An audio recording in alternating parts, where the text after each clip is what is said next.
Okay, this video is about the Kubota e-brake alarm, and this is going to be the wiring diagram.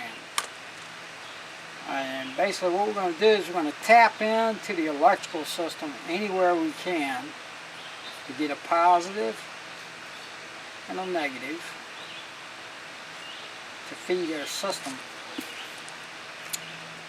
We're going to tap off this negative and come straight on over to our alarm or our beeper. Beep. Okay, and that's going to be the negative side of that. Okay, and we're going to come off the positive side, and we're going to go up to a micro switch like that. Come off of that micro switch, and we're going to hit another micro switch like that, and back to the positive side of the beeper. Now this micro switch right here is when it's in the relaxed position, it's normally open, okay, and when you engage it, it closes. This one is the opposite.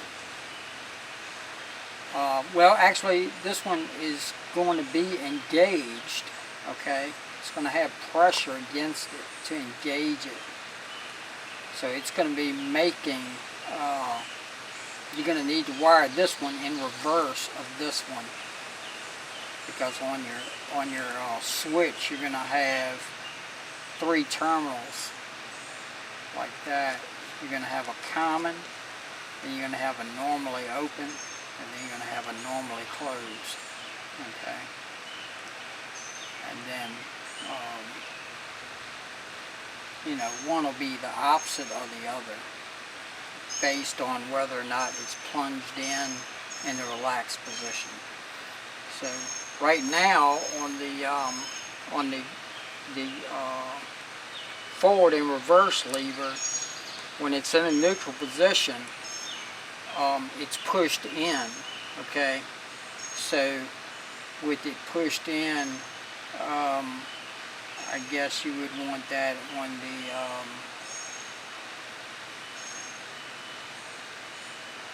the normally closed. Is the way you would attach that to. Okay, so you go from common and normally closed. So this one, this wire would hook to the common, this wire would hook to the normally closed. Then on this one would hook to the common, and this one would hook to the normally open. Okay, I believe I'm saying that right.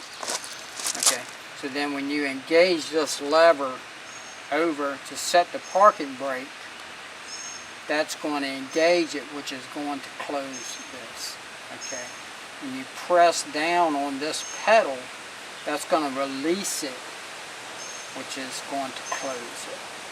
Okay, so that's basically the wiring diagram for the alarm system. I think it's pretty simple. Basically what you're doing is you're just wiring these 2 micro switches in series, okay, with the system. Bring your feed in, boom there, boom there. And both of these micro switches have to be engaged in order for the alarm to go off, and that's what you want. Okay. And seems to work pretty good. So if you follow along the video, you should be able to see how to do it. I got a little project for the little Kubota project, and I'm going to try to install this backup alarm on the Kubota tractor, but I'm not going to use it as a backup alarm. I'm going to use it as an indicator that the emergency brake is on, because I have found that I have a bad habit of setting the emergency brake and then getting on the tractor and taking off and driving it, and I got the emergency brake engaged. So I'm gonna try to. I think I've seen one video where a guy put a light in the dash telling that the emergency brake was on, but I think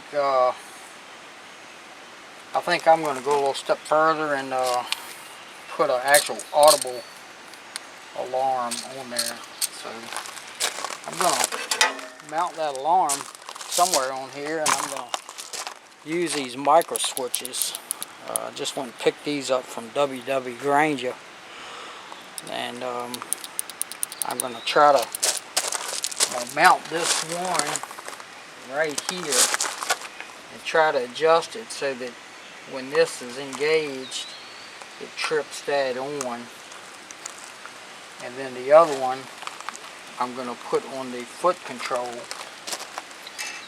So first thing I got to do is pull this cover off of here and drill a hole so I can mount it.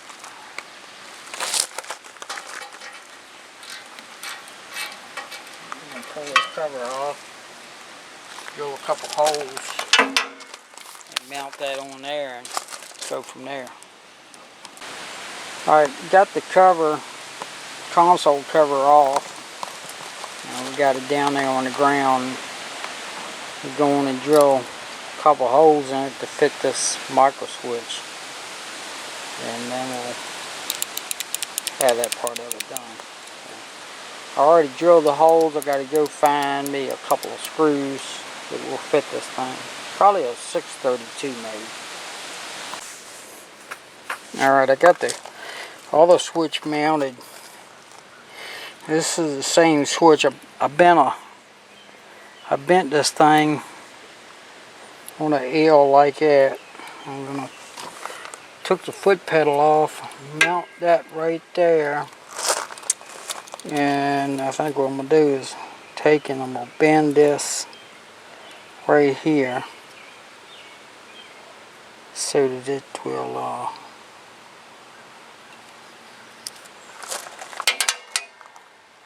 basically do like that. You can see that. So now I'll put that right there.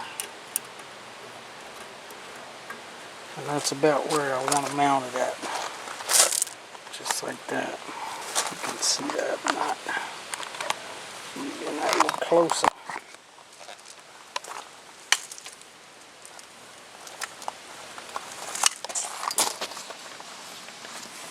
So this is the foot pedal. If I mount this right there so that that thing is hitting in the center, and I'm gonna put something right there for that to ride on, so that when it goes back, it'll go past it. When it goes forward, that way it'll go past it and drop this out. Don't have to move a whole lot, just a little bit. Anyhow, get something and mark the hole. Alright, so I mounted the buzzer right here underneath the seat. It looks like a pretty good place for it. And I got this switch mounted. So basically when you push down on the pedal right here, push down on the pedal and you push this up, and that locks the emergency brake. Let's see if I can do it. So that's got that. That's got this switch engaged now. The other switch is right there. Okay, and I gotta get something to go in here so that when this pedal moves, it pushes that in. And when it does that, what's going to happen? It's going to sound like this.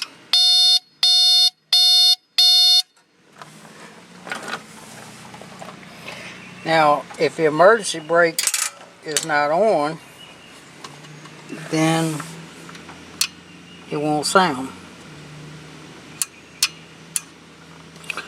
So what I gotta do now is I gotta build something to go on here so that as this moves, it will engage and disengage this switch.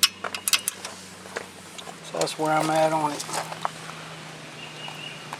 It's coming together. Okay, so here's the end result. Now here's the first switch, and this switch engages right here on this lever, and this is the lever that holds the parking brake in place. When you push down on the brake, that releases. Okay, when you push down on the brake and you hold that up there like that and let off the brake, and that holds it. Okay, now the other one, the other switch, is right on the other side of the pedal that goes forward and reverse. And I don't know if you can see it down there, probably not, but right there, what I did, I cut a little piece of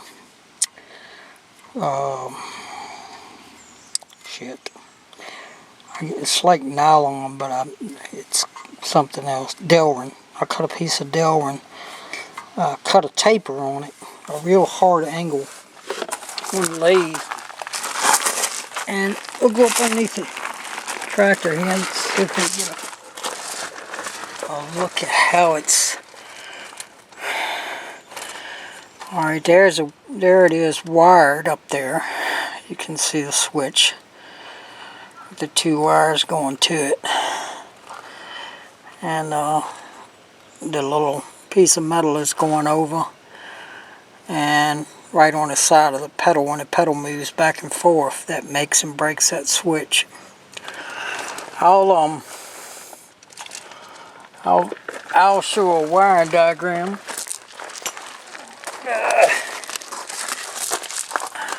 of exactly, how it's wired. Okay, so now it only works when the switch is on. See, I push it down like that. You got nothing. Now turn the switch on.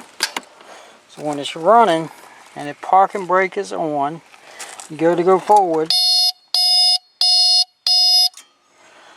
Okay, now you let off, that's off. Now you try to go backwards. And basically what it's doing is signaling you that the emergency brake is on.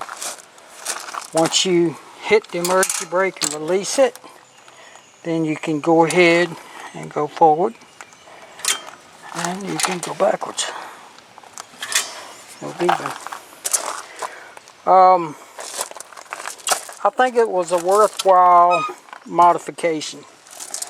The backup buzzer, I bought this backup buzzer at Advance Auto.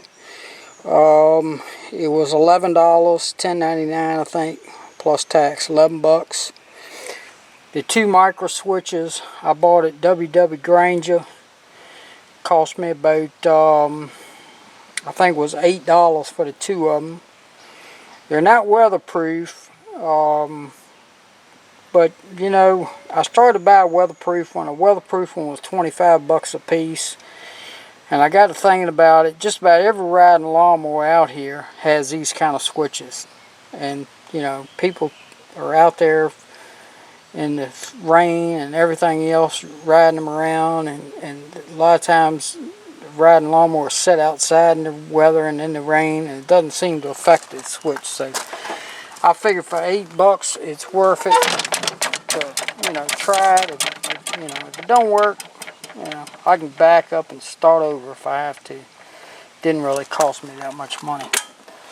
But anyway, it's an upgrade that I've been wanting to do because I have a bad habit of setting the parking brake and then jumping on the thing and going, and the parking brake's engaged. And if you halfway pay attention, you can tell it's bogging the tractor down. But if you're in low range, you can't hardly tell, because the darn tractor's got so much power, you basically it's just going to wear the brake out. So anyway, I think it's a worthwhile upgrade for the tractor. Anyway, hope you enjoyed the video. Make sure you leave a comment, you know, even if it's just a howdy. And make sure you like the video if you like it. If you don't, I guess you can not like it. But you know, I try to make these videos pretty easy to follow and not take too long. Anyway, hope everybody's having a good start of the summer, and catch you on the next video.